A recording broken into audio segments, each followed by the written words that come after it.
ఇప్పుడు గుంటూరు వెస్ట్ చూసుకుంటే కొంతమంది వైసీపీ నాయకులే కానీ నాయకురాలే కానీ ఒకటే అంటారు, ఖచ్చితంగా వెస్ట్ బీట్ చేసి చూపిస్తాం, వైసీపీ బీట్ చేసి గెలుస్తామని.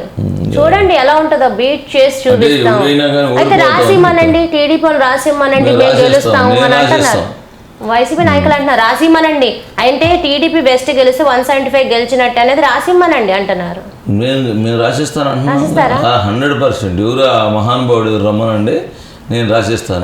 వెస్ట్ ఖచ్చితంగా టీడీపీ గెలుస్తుంది. అసలు మెజార్టీ, భారీ మెజార్టీ కలవటం అనేది అసలు మాకు అసలు ఉద్దేశమే లేదు. భారీ మెజార్టీ కొట్టుకొని వస్తుంది, దానికి సందేహం రాసిస్తారు. అసలు ఎప్పుడైనా కానీ ఎనీ టైం రాసిస్తారు. అసలు వాళ్ళకి తెలుసు అండి, వాళ్ళకి వెస్ట్ కాదు ఈస్ట్ కూడా వాళ్ళ చేతిలో లేదు, అయిపోయింది. ఈస్ట్ ఇక్కడ ఎమ్మెల్యే గారు ఏమేం చేశాడు, ఆయన మీద విపరీతమైన ప్రజలందరూ కూడా ఇతను ఏమి చేయలేదు అనేది ప్రతి ఒక్కరికి తెలిసిపోయింది. ఇతని వల్ల ఏం కాదని కూడా వ్యతిరేకత విపరీతంగా ఉంది కాబట్టి వాళ్ళ పాపను పెట్టేసి తిరుగుతూ ఉన్నాడు. అతను ఆయన స్టాండర్డ్ ఆయనకి తెలిసే కూతురుని తీసుకొచ్చేసి నేను కాదమ్మా మా కూతురు అని చెప్తా తిరుగుతూ ఉన్నాడు. ఈ నాటకాలు, ఈ దొంగ నాటకాలు అందరూ ప్రజలందరూ పసిగట్టారు.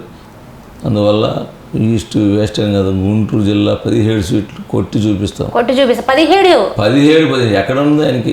ఏ సీటు వస్తాడని గుండెల మీద చేసుకుని చెప్పండి. వైసీపీ నాయకులకు ఒక్కరికి ఉందా ఆ దమ్ము? అసలు 175 170 మేము చెబుతున్నాం. ఆయన సీటు ఆయనకే కష్టం అనిపిస్తుంది పరిస్థితి ఏర్పడింది. ప్రజల్లో అంత వ్యతిరేకత ఉందండి. ప్రజల్లో ఎవరికేం చేశాడు?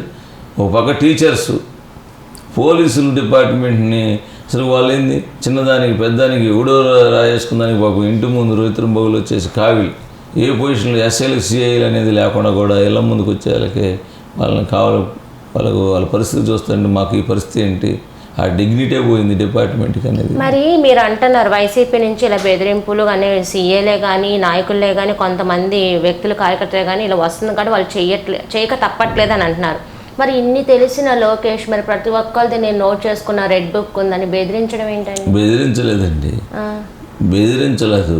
మీరు చేసే అకృత్యాల గురించి ప్రతి ఒక్కటి కూడా మీకు సమాధానం చెప్పే రోజులు వస్తాయి. మీరు అకృత్యాలు ఆపండి, లేకపోతే మీకు ఇదే గతి పట్టిద్ది.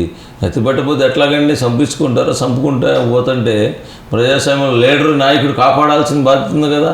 లేకపోతే మామూలు చంపండి అని చెప్తాడు లోకేష్ గారు? చెప్పడు కదా. ఎదిరించాడు. నోట్ చేసుకొని మీరు చేసే అగత్యాలకి ఏదైతే మీరు చేస్తున్నారో దొంగల చర్యలు కానీ ఏదైనా కానీ మీకు బుద్ధి చెప్తాం. త్వరలోనే మీరు ఏదైతే చేస్తున్నారో అదే మీరు రిపీట్ చేయాల్సి వస్తుందని గుర్తు చెప్తున్నాడు.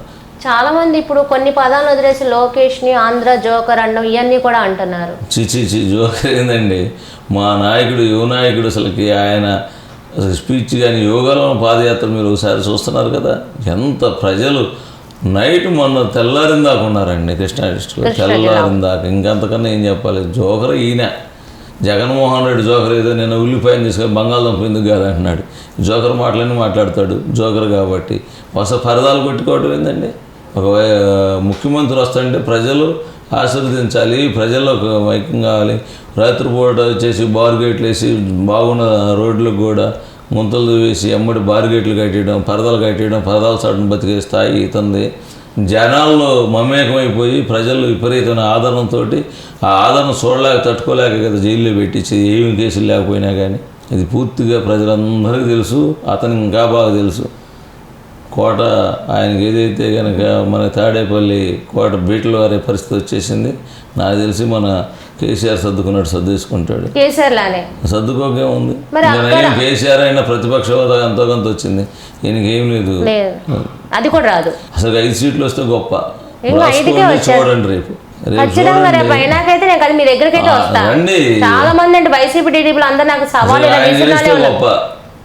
కొంతమంది జాతకాలే చెప్పేశారు, మిథున రాశి జాతకము మళ్ళీ జగన్మోహన్ రెడ్డి వస్తాడు, రాకపోతే నేను అసలు నీకు మాయమైపోతా, కనిపించను కూడా, ఏమైపోతాను కూడా తెలియదు అని కూడా కొంతమంది జాతకాలే చెప్పేస్తున్నారు. నేనే చేశా ఇంటర్వ్యూ. నిన్న కూడా చాలా మంది సిద్ధాంతాలు చెప్పాడు. కేసీఆర్ గారు హ్యాట్రిక్ కొడతారని. సిద్ధాంతాలు అట్లా వెళ్ళిపోతాయి నీకు, ఈయన ఒక్కడే అంతేనా? పాపం. ఓకే.